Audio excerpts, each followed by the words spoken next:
Momen 4 pelajar di Medan dihukum saling jewer telinga oleh polisi usai kedapatan tak pakai helm saat berkendara.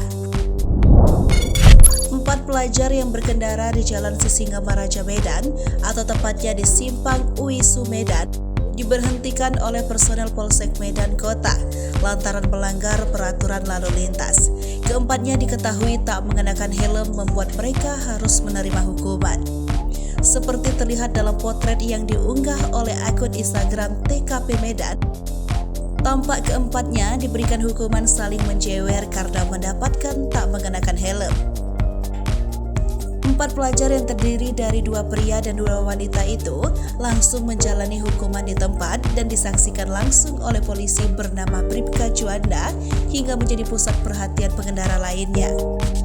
Usai mendapatkan hukuman itu, 2 pelajar laki-laki itu langsung beranjak ke sepeda motor mereka dengan wajah seolah-olah malu, begitu pula dengan 2 pelajar lainnya.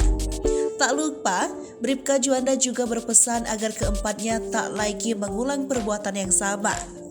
Sontak saja, momen itu langsung menuai berbagai komentar dari warganet. Banyak di antaranya yang mengapresiasi tindakan kepolisian dalam menghukum pelajar yang melanggar lalu lintas.